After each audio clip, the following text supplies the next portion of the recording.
ЛТР Билим Илим каналына таң қоңырау программасын түз эфирде уланып жатабыз. Ардактуу көрүүчүлөр, биздин маегибиз башталып калган учур, ардактуу болгон өзгөчө таланттуу, билимге, илимге умтулган жаштарыбыз бүгүн студиябызда конокто. Биздин музыка боюнча музыка тармагына кызыккан мыкты өнөрпоздорубуз келип отурат биздин эфирибизге. Алгач эле тааныштыра кетсек, Кадамжай районунун Көктайыл айыл аймагынан Сайыт Байым Өртөө мектебинин музыка мугалими Алтынай Толубаева жекебиз келген. Ошондой эле музыка окуучулары Тимур Маматалиев жана Алибек Абдурасимов. Кош келипсиздер. Эжеке, эл менен амандашып алсаңыз болот алгач эле. Саламатсыздарбы, урматтуу ЛТР Билим Илим каналынын коноктору, көрөрмандары, сиздерге таңкы маанай. Алибек, Илим Илим каналынын көрөрмандары, сиздерге салам. Тимур. Жалпы эле Илим телеканалынын көрүүчүлөрү, сиздерге менин атымдан жалпылай Кыргызстан жарандарга салам. Эң сонун, жакшы. Сиздер азыр сыртта жамгыр болуп атса дагы, алыскы Кадамжайдан келип отурасыздар. Кандай экен, кыйналбай жакшы келип алдыңыздарбы? Ооба, жакшы келип алдык. Таңда өтө сонун башкача тостук, себеби түз эфирге баратабыз деп өзүбүз жакшы маанайда келип жетип алдык. Эң сонун. Анда биз маанайыбызды дагы да ачып алуу үчүн, дагы да көтөрүү үчүн алгач эле сиздерден мыкты бир жагымдуу чыгарма сураналы. Эжеке. Тимур аткара берсинби же мен өзүм аткарайынбы? Сиз баштасаңыз. Анда эмесе мен силерге мурун өзүм жаштыгымда ырдап жүргөн ырларды аткарып берейин. Дагы.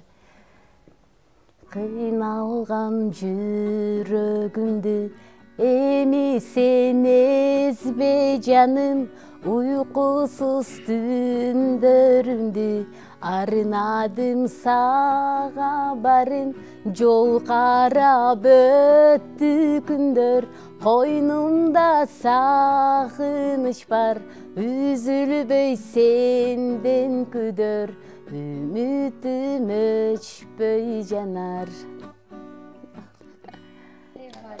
Мыкты чыгарма болду. Эжеке айтсаңыз, негизи эле мектепте кайсыл сабак боюнча сабак бересиз? Мен музыка сабагы боюнча. Музыка негизинде. Музыка сабагынан өтүүдө кайсыл инструменттер менен, кайсыл музыкалык аспаптар менен көбүрөөк сабак өтөсүз? Мен өзү пианино, спесим пианино болгон үчүн пианино алганмын, эми буюрса ошону менен сабак өтөбүз. Азыр бизде минусовка, караокелер менен микрофон ошолорду менен сабак. Мектепте кандай иримдер бар эжеке? Иримдер бизге диний тарбия ирим бар, анан музыкадан кружок иримибиз бар. Ыр боюнча, хор боюнча. Анан ошол дагы кыргыз тил, адабият, башка сабактардын дагы иримдерибиз бар. Арасынан соруп келип эң мыкты деген көй кашкаларын азыр тандап келип отурасыз. Ошол окуучуларды тарбиялоодо, негизи эле музыкага кызыктырууда, аларды дагы да таланттын өнөрүн ачууда кандай ыкмаларды колдоносуз? Өзүңүздүн мындай өзгөчө болгон сырларыңыз барбы? Ооба, биринчи эле биз ошол үнүнө карап, кызыккан таланттуу окуучуларды тандап алабыз. Ошолорго ырдатып, бийлетип, көрүп, ошо жардам берип, ушундай эми конкурстарга чыгарганга жардам беребиз. Бул темага дагы да болсо кенен кайрылабыз. Азыр Алибекке суроо берели. Алибек, кандайсың? Ден соолугуң жакшы? Маанай жакшы? Ооба. Бизге өзгөчө чыгармалар даярдап келгенсиң да? Негизинен эле бул музыкага канча жашыңан баштап кызыгасың? Мен 5 жашымдан баштап. Мындан сырткары кайсыл иримдерге барасың? Гитара. Гитарада ойнойсуң, э? Келечекте комуз ойносом деген дагы кыялдарың барбы? Ооба, комуз, аккордеон. Музыканын кыйынчылыгы жокпу сага? Жок, кыйынчылыгы анча деле жок. Келечекте ким болобуз? Келечекте ырчы. Ырчы болобуз. Ооба. Келечекте мыкты бир жылдызды күтүп калат экенбиз да? Ооба. Тимурга суроо берели. Тимур, канча жашыңан баштап гитара ойнойсуң? 14. 14 жашыңан баштап, э? Сен бул ырчылыкка кызыкканга чейин дагы башка келечекте мен башка бир кесиптин ээси болсом деген кыялдарың бар беле? Бар эле. Мисалычы? Программист. Программист, эң сонун. азыр учурда дагы эң белгилүү болуп аткан кесиптердин бири десек болот, анткени келечек бул техниканын заманы болуп атат. Эң сонун сен мисалы көпчүлүк эле өспүрүмдөр учурда музыка негизи эле ар кандай иримдерге барат. Андан сырткары мындай спорт жактан да кандайсың? Спорттон жакшы эле. Кайсы спорт түрүнө Волейбол. Эң сонун. Демек бош убакытты болушунча пайдалуу, кызыктуу өткөргөнгө аракет кылат экенбиз. Демек ушундай таланттуу окуучулардан, таланттуу биздин балдарыбыздан бир үргүтөлү анда. Мен айта берейинби? Тимур, сен баштасаң. Тимурдун аткаруусунда жагымдуу чыгарма болсун анда. Кайсыл чыгарманы аткарабыз, Тимур? Бекборбиевдин Чабелекей аттуу чыгарма. Эң сонун. Жаз айы жамгыр басылбайт, жаралуу жүрөк жазылбайт, аскадай булут баскан көңүлүм менин ачылбайт. Жалганчы жаздын демиби, азгырып сени кеттиби, жамгырга мени таштап жалбырып карап койбой, жаз гүлүм жалгыз кеттиңби, эх жаным кичинекей, кайдасың бай чечекей, мен чабалекей, мен чабалекей, учаммын сени издей. Мен чабалекей, мен чабалекей, учаммын сени издей. Азаматсың. Баракелде, мыкты. Анда Алибек, сенден дагы мыкты бир жагымдуу чыгарма күтөлү. Мен болсо Толкунбек Курманбековдун Жакшынам деген чыгармасын аткарып берейин. Баракелде, азыр эң жаштар арасында эле эмес, баарыбызда белгилүү болуп атат, сонун.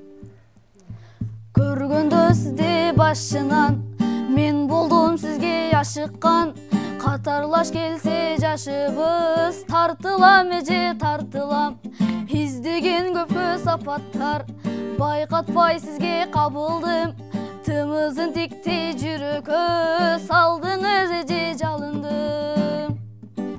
Жакшынам о жакшынам, ашыкмын эжем кашыңа, дүйнөдө бары жакшыдан не кайылмын эжем кашыңа, о кайылмын эжем кашыңа.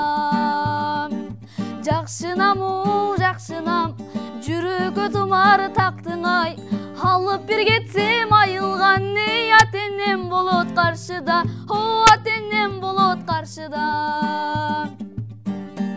Ай, баракелде. Асел, жогорудагы чыгарма сизге арналды окшойт. Аябай берилип ыктым, мен өзүм дагы аябай сонун аткарат кетсиң, азаматсың Алимбек, өнөрүң дагы да өркөндөп өсө берсин. Эжеге айтсаңыз, мектебиңизде учурда атайын музыка илими бар деп айтаттыңыз да, мына ушул музыка илиминдеги окуучулар атайын бир сынактарга барып катышып турушабы деги эле бул тармакта сиздерде кандай каралат? Ооба, бизде ар кандай республикалык конкурстар келет. Жакын эле биз жоокер ыры конкурсуна катыштык. Андан көп дагы конкурстарга катышып, ушу Алибек аймактан 1-орунду ээледи. Эң сонун.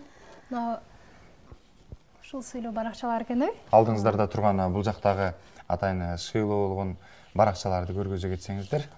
Кайсыл сынактардан алдыңыздар эжеке? Токтоло кетсеңиз.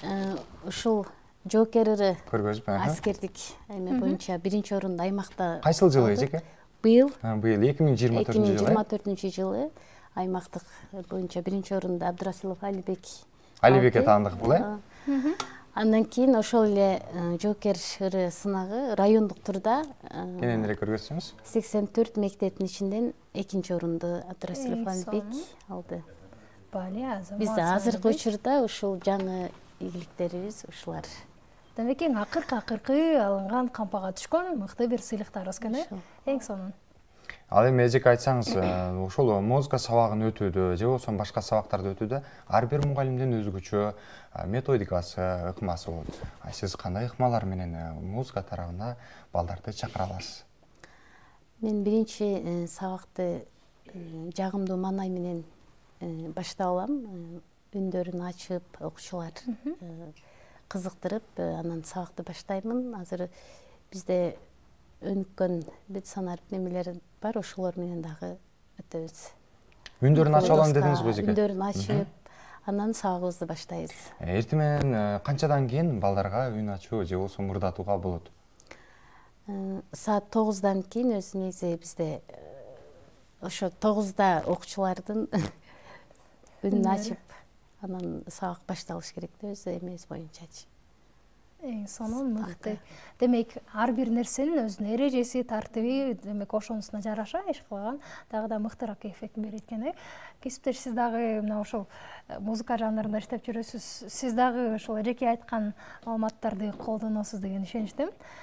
Алибек, айтсаң, сен азыр учурда музыка жанрына кызыгып атасың, андан башка мисалы сен азыр элдин арасында жаш талант, жаш ырчы катары таанылып келатсаң, үйдө кандай боласың? Окууларыңда кандай, кайсы предметке кызыгасың? Мектепте кандай окуучу, үйдө кандай боласың? Үйдө жөнөкөй эле, мындай талаа иштерине барып, мектепте предметтерден барлык эле предмет жагат. Мугалимдер жакшы окутат, ошол. Эң сонун. Бардыгы жакшы деп калбадыңбы? Кээ бир учурда эми уктап калган учур болот да. Сабакка кеч калып каласың, башка болот. Сабак аткара албай, үйгө берилген тапшырмалар болот эмеспи? Ошону аткара албай калганда кантип жооп беребиз мугалимге?